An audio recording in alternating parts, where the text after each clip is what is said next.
Start कर लो। Hello guys, आइए देखेगा आज कन्याकुमारी में, कन्याकुमारी का समुद्र का अंदर में शून्य मंदिर और विवेकानंद। ये देखा है विवेकानंद। विवेकानंद पीछे पीछे से दिखाई देता है, आगे में जाएगा तो देखेगा। और इधर शून्य मंदिर, शून्य मंदिर का ऊपर में आइए जाता हूँ, देखेगा आप इस तरह देखने का है। आ बंद कर तो कोई ना।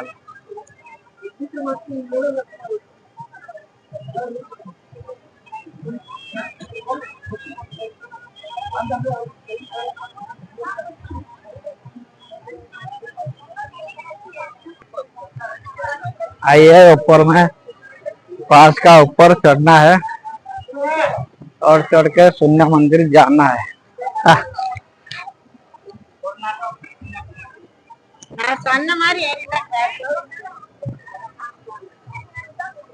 थोड़ा ज्यादा आदमी है, बहुत आदमी